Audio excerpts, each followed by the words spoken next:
Bienvenido a Razmafzar TV. Voy a presentar mis colegas de México, Christopher y Juan García. Bienvenido a Razmafzar TV. Juan García, ¿puedes presentarte quién es, qué haces en México, por favor? Bueno, mi labor propiamente aquí en el área de arqueología es la de la realización de arqueología experimental propiamente dicha, replicación de artefactos líticos y en este caso armamento de corto alcance. Soy alumno de la Escuela Nacional de Antropología e Historia y he colaborado con varias universidades en la elaboración de prácticas experimentales, la aproximación de materiales, la mayoría líticos, entre otros. En este caso, me ha llegado la invitación gracias por vía del compañero Juan García Ramírez para la presentación de la temática del macuahuitl, el arma de corto alcance que utilizaban los mexicas para el combate cuerpo a cuerpo. Básicamente mi labor consiste en aproximarme lo más posible en cuanto a las técnicas y materiales utilizados en el armamento. Sí, muy bien. Muchas gracias, Christopher. Y Juan García, ¿puedes presentarte, por favor? Sí, con mucho gusto. Yo soy alumno egresado de la Escuela Nacional de Antropología e Historia, soy pasante de arqueología. Me dedico más en la especialización de la arqueología experimental en materiales orgánicos e inorgánicos, abarcando un poco de lo que es la tecnología lítica. Y bueno, en la arqueología experimental, replicar artefactos que encontramos en contexto arqueológico, pero yendo más allá hacia la función. Hacer los análisis de cortes, huellas de edenmangue, de uso, para poder explicar más sobre las culturas prehispánicas a través del material que encontramos. Eso es a grandes rasgos que yo más me enfoco, y en la actualidad estoy realizando una tesis de arqueología experimental sobre la reproducción de los chimalis de época prehispánica que aún se conservan, tanto en Alemania como en México. Muy bien, muy bien.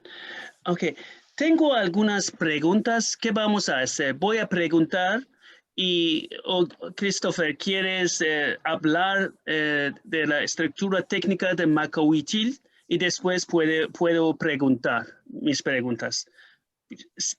Pienso que es mejor, sí. Bueno, miren, básicamente el arma, lo que es la tecnología del macuahuitl como tal, debe entenderse como una extensión artificial de la corporeidad humana. El macuahuitl, propiamente dicho, es un arma de corto alcance que utilizaron los mexicas durante el posclásico tardío. Se utilizó precisamente para el combate cuerpo a cuerpo y pues siguiendo la escuela de Leori Gurham, me apego bastante más al determinismo técnico, en el sentido de la estructura la estructura manual en la que se adaptan los productos técnicos del ser humano, ¿vale? Básicamente el macuahuitl era un arma semejante a lo que es una espada de madera con filos de obsidiana.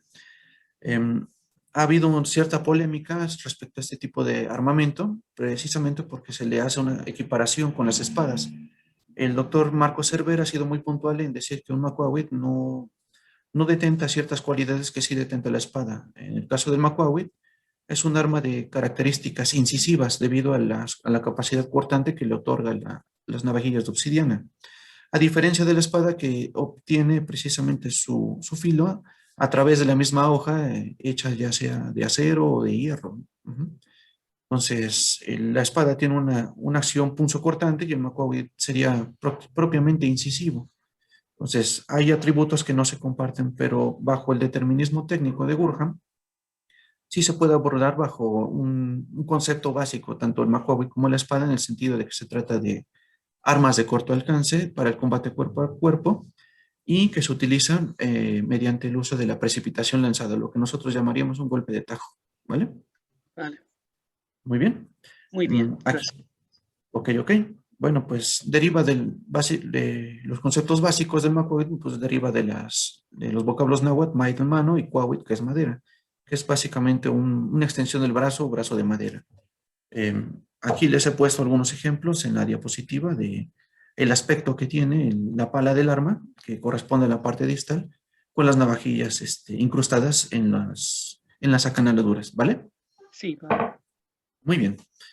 Miren, como les decía, el arma de corto alcance es un arma de choque. Básicamente pues, son las armas que porta el guerrero en la mano.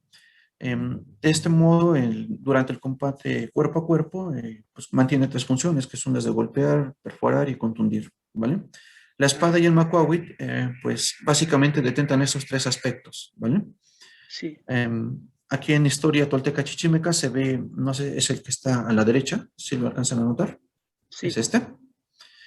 Detenta un macuawit con filos líticos, o sea, no necesariamente estaban dotados solamente de navajillas prismáticas, mientras se trataba de un material punzocortante, lo aprovechaban básicamente. Del Sí, lado izquierdo sí, tenemos algunos ejemplos en el Códice Durán, sí, perdón, lado izquierdo, la pantalla la tengo volteada, este, se notan precisamente la incrustación de los filos líticos colocados de manera discontinua. En este caso se trataría o presumiblemente de navajillas prismáticas de obsidiana, que son las que vimos en la diapositiva anterior, ¿vale? sí. Siete navajillas, sí, siete navajillas, no, cuando tenemos 1, 2, 3, 4, 5, 6, 7, 14, sí, gracias, sí, Ujú. Básicamente la cantidad de navajillas, según trabajos de Marco Cervera, hablaba de la cantidad de navajas y el tamaño del macuawit. Si se trataba supuestamente de un macuawit corto, se trataría de un macuawit sotli, y si se trataba de un macuawit largo o mediano, sería un macuawit o lo que se escuchó en algún momento, un necuctene, ¿vale? O sí, sea, varía la longitud. Entonces, básicamente la navajilla tiene este ancho, o sea, lo que decían los españoles, un geme, o sea, básicamente lo que diríamos una cuarta prácticamente. sí, Diríamos que sería la cantidad de navajas de acuerdo a la cantidad de la pala. Cuando son navajas de buena calidad, como esta que tengo aquí, esta es más corta, la tuve que romper para que sí, pudiera cuadrarse en la pala del macuevo, y si se dan cuenta tiene una distribución un poco más alargada, sí, más recta. Es más fácil de incrustar en la pala del arma, ¿vale? vale. Bueno, ¿alguna pregunta? Sí, em, primera pregunta de mi parte, ¿cuántos tipos de macahuitil hay? ¿Se Ah, puede hacer una clasificación? Los tipos que son cortos, o medianos y largos, ¿se puede decirlo o no? No es mm, un estándar o estandarización. ¿Cómo se puede hacerlo? de acuerdo con Cervera se manejan tres tipos de macuevo, que es, bueno, básicamente tres. Es uno a dos manos, ¿vale? ¿Vale? El siguiente sería un McQuarrie de una mano, que sería, digamos, un modelo estándar que no superaría los 70 centímetros. El Sí, McQuarrie de dos manos estaría como por ahí del metro 10, más o menos. sí, Y el McQuarrie Sotli, que sería una versión corta del McQuarrie, digamos que sería como un arma auxiliar, ¿vale? sí, Estos serían los tres tipos que propone el doctor Cervera, y son básicamente los tres en los que nos apoyamos la mayoría de los que recreamos las armas, sí, ¿vale? Ujú. vale, Propiamente dicho, son esos. Existen armas similares en otros tiempos, existen otras armas con paralelismos morfológicos de otras temporalidades, pero no necesariamente son macuawi debido a que no comparten la afiliación lingüística, ni temporal, ni étnica. A lo que podríamos apelar solamente sería a una identidad técnica, como lo decía Leori Gurham, y no a una identidad étnica, ¿vale? vale, Ujú. Bueno, básicamente los modelos que he logrado diferenciar dentro de lo que he estado abordando a nivel iconográfico, por lo menos, es en la morfología del pomel. No sé si alcancen a notar la base. sí, Esta tiene una morfología ojival. Este es un fragmento tomado del Códice Huamantla, y estos ejemplos los tomé del Códice Tlaxcala, del lienzo de Tlaxcala. La sí, mayoría, si se dan cuenta, tienen un pomel redondeado en la base, en la parte proximal, sí, justo debajo de la empuñadura. Lo sí, mismo del lado del Códice Huamantla. La constante que tienen estas armas es que son ergonómicas en el sentido de que la muñeca puede apoyarse sin lastimarse al empuñar el arma en la base del arma. Es decir, no sé si alcanzan a ver aquí en la pantalla del Zoom. Aquí está un ejemplo de Ah, un pomelo ojival, ¿sí lo ven? Se adapta perfectamente a la muñeca sin lastimarla, ¿vale? sí, Y de la misma forma, en la parte del talón nos ayuda a atorarla y esto a empuñarla. Es decir, es ergonómico, ¿sí? sí, eso Lo es. mismo, lo mismo sucede con el pomel del arma redonda. La idea de esto es evitar lastimar la mano del operador, ¿vale? Es decir, la estructura técnica del arma determina que su morfología debe ser ergonómica, ¿vale? Vale, sí. Em, Muy bien. He encontrado también dos tipos de McCoy y también corroborando las propuestas de Francisco González Rull, que publicó un estudio sobre el McCoy de 1972. Él encuentra dos tipos de McCoy. El McCoy tipo A, digamos que se encontraría como este ejemplo que estoy señalando, no sé si lo alcanzan a ver Sí, con el cursor. Tiene un talón que es prácticamente el mismo que tengo aquí. Tiene un talón precisamente para evitar que la mano continúe hacia el área activa que estaría dotada de filos cortantes. Y hay otros ejemplos que carecen de él, como en el códice Guamantla que tenemos ahí. sí, Es decir, carece de talón. Son las únicas aportaciones que podría yo brindar en el sentido al trabajo de González Rull. No necesariamente todos son de una morfología, sino que hay de filos rectos, es decir, carentes de talón, y precisamente los que sí la tienen, como lo que corroboraba precisamente González Rull en 1972. ¿Vale? vale. Ujú. Muy bien. Dígame. Ujú. No, no, ¿Ah? todo bien, ¿Todo bien? todo bien. Muy Vale, bien. vale. Básicamente las armas de corto alcance manejan un tipo de percusión. Es decir, el combate cuerpo a cuerpo se maneja por dos tipos de armas, es decir, la percusión lanzada que tenemos aquí. El Macuawit comparte este atributo junto con otras herramientas, como lo son las hachas o las azuelas. En este caso, la percusión lanzada, pues, como lo dice, es bastante imprecisa y el contacto se maneja así que de arriba para abajo, o sea, Sí, no tiene ninguna diferencia, como usaríamos un martillo como arma o un hacha. Básicamente el Macuawit se mantiene bajo esos mismos parámetros. Es decir, se utiliza la percusión lanzada de acuerdo con Larry Gurham. La mano acompaña la trayectoria del arma en una dirección más o menos recta, ¿vale? vale. Es bastante impreciso, pero la potencia que se genera es bastante fuerte. Muy bien. Sí, Aquí tenemos un ejemplo de precipitación lanzada, que sería la forma en la que debió haberse utilizado el Macuawit. Básicamente, como les decía, al igual que el cuchillo, el martillo o el hacha, mantiene este tipo de percusión. Se utiliza mediante una prensión digitopalmar, es decir, se prende con la mano y se precipita de manera violenta en contra de un oponente. Muy bien. O sea, digamos que estos serían los datos duros. Tratar de inferir un tipo de arte marcial es imposible, no es viable. Dado los datos arqueológicos y etnográficos de los que disponemos ahora, no es viable. Pero sí podemos, mediante su morfología, interpretar que se trataba de un arma de percusión lanzada. En este caso, mediante una prensión digitopalmar. ¿De acuerdo? Muy bien. Miren, las partes del Macuawi son básicas, o sea, nosotros lo manejamos en lítica, es bastante común. Manejamos una parte proximal en la que encontraríamos lo que sería el área del pomel. Como les digo, debe ser ergonómico para poder ser empuñado y sin lastimar la mano del operador. La Perdón, empuñadura, hay diferentes tipos de pommel.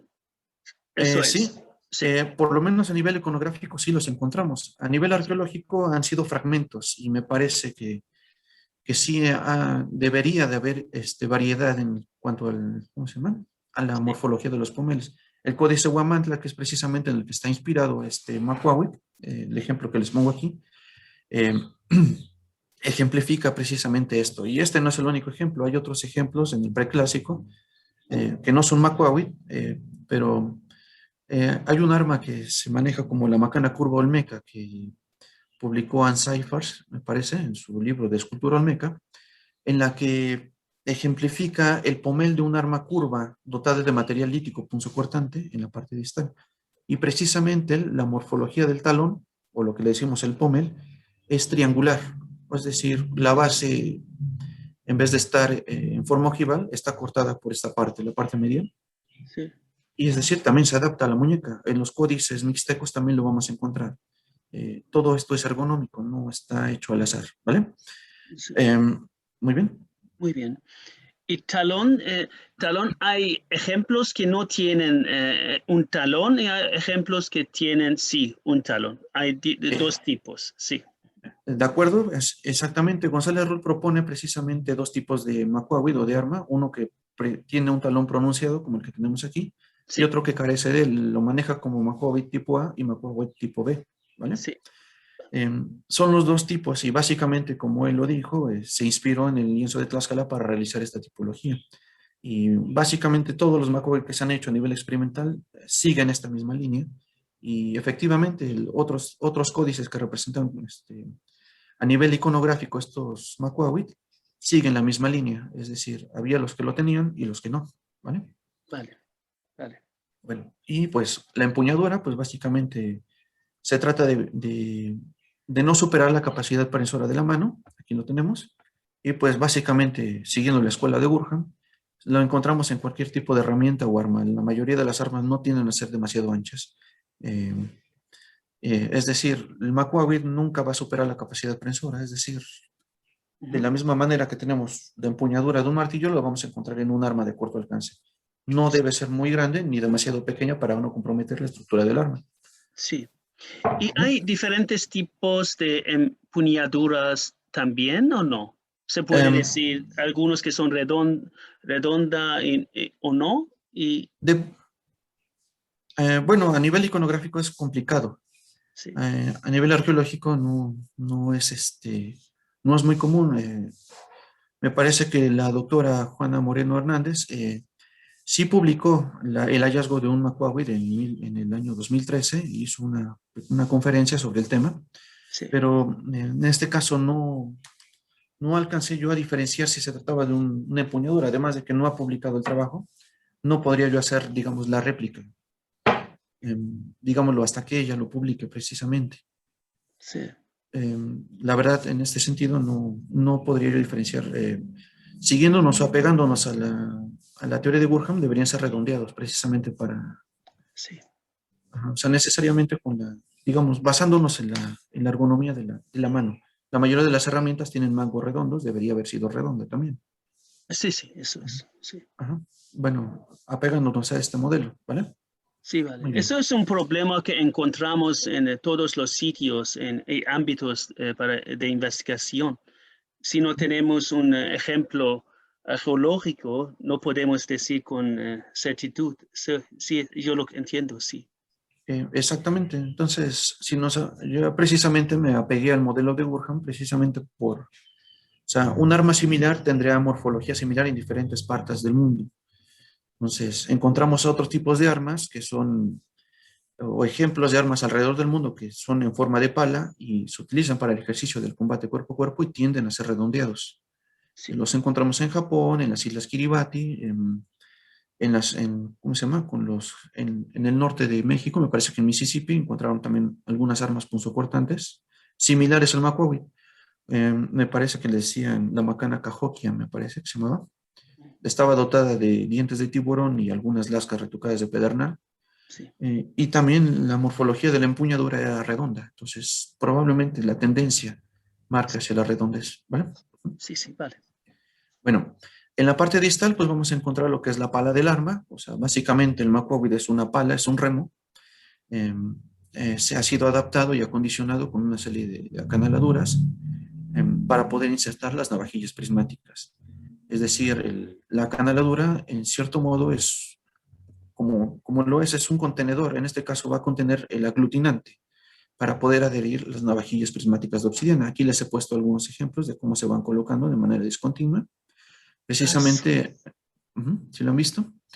Em, precisamente obedeciendo a la propuesta de González Rull, cuando se colocan de manera continua, hay un problema. Si se golpea, todos los filos se van de corrido, se golpean y se caen de manera corrida. Pero si se colocan de manera discontinua, la independencia del filo se mantiene constante y no se compromete la estabilidad del resto de los filos. Esto si se utiliza un aglutinante suave, digámoslo como lo decía Marco Cervera, al momento de experimentar con el Sinacancuitlatl, que es el pegamento que le llamaban excremento de murciélago. Decía que tenía una textura similar a la cera de Campeche, digamos lo más cercano, no sé si la conozcan, sería una especie de plastilina un poco pegajosa, por decirlo así, sí, ¿vale? Vale. Esto si se tratara de un pegamento de esas características, aunque, bueno, las fuentes decían que se trataba de un pegamento sumamente duro. Aquí puede haber, digamos, un poquito de polémica, pero ya se verá en otras publicaciones y en el futuro podremos abordar este tema del Sinacocuitla, que todavía no se encuentra resuelto debido a que no se ha identificado plenamente el árbol.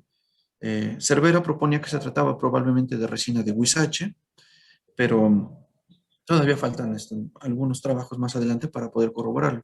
Bueno, como les decía, en la parte distal del arma tenemos la pala, el borde biselado, es decir, si se dan cuenta el corte transversal, Sí, mantiene un cierto bisel para mantener la estabilidad de la estructura del arma, y las navajillas prismáticas que irían incrustadas a lo largo de la ranura, ¿vale? sí, vale. Muy bien. Bueno, como les decía, de acuerdo con el doctor Hernández, citando precisamente, decía que el Sinaconcuitlatl pues, era una resina. Probablemente se trataba, como decían, ya sea siguiendo la escuela de Marco, de algún tipo de resina a base de resina de huizache o pudo haber sido copal y arena. La arena probablemente haya sido ceniza volcánica, es bastante abundante aquí en la cuenca. ¿Vale? El copal básicamente se obtenía por tributo de las zonas de Morelos, que está muy cerca de la cuenca de México. Y pues al realizar los experimentos, precisamente cuando se combina la resina con la ceniza volcánica, al derretirla al calor y mezclarlas, adquiere una dureza muy fuerte, es decir, como él lo decía, adquiere una dureza y firmeza similares al hierro o al de las piedras de los diamantes. Esto se le otorga precisamente la ceniza volcánica. Es Sí, decir, casi es cristalino. Uno lo puede tomar el pegamento, el copal, y sí, tronarlo, pero cuesta precisamente por el mordiente, digámoslo de alguna forma, que le da la ceniza volcánica. Muy bien.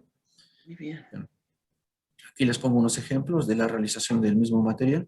Sí, Igual, para poderlo hacerlo más plástico, un sólido plástico, es necesario acercarlo al calor para que pueda reblandecer la estructura de la resina endurecida. ¿Bien? muy bien. ¿Para qué va? Muy bien. Como les decía, básicamente el trabajo que había hecho Marco proponía que se tratara de algún tipo de copal, es lo que digamos, lo más cercano, no sé, en Europa sería la resina arábiga. Ajá. Sí, Es prácticamente lo mismo, es una resina aromática. La cera de abeja y la arena o la ceniza volcánica que tenemos aquí. Esto con la finalidad de que no quedara tan duro, sino que tuviera una textura un poco más blanda. Es decir, la idea de González Rull y la propuesta que defendía Marco es que durante el combate se perdían los filos líticos al impacto sí, con el oponente. Entonces la idea era de que se desprendieran y volver a, digamos, a recargar el arma con nuevos filos cortantes a lo largo de la pala del arma. Es decir, sería un arma blanca recargable. En este sentido, esta es la propuesta que hace el doctor Cervera Obregón. ¿Vale? muy Y bien. pues, bien. De acuerdo con, bueno, González Rull y con el doctor Hernández, pues con un pegamento duro esto no sería posible, pero vaya, las dos variantes o las dos propuestas son muy interesantes. ¿Vale? Sí, Ujú. sí, muy ¿A qué va? bien. Bueno, para la extracción de la navajilla prismática, pues aquí tenemos un ejemplo, si alcanzan a ver la animación. Básicamente lo que se hace es generar un núcleo de navajilla prismática, se golpea el núcleo a manera de ir generando unos vértices laterales. Yo creo que han visto ya bastantes tratados. Si se dan cuenta de este lado, mantiene unos vértices. Me parece que el conquistador anónimo lo llamaba como un lomillo.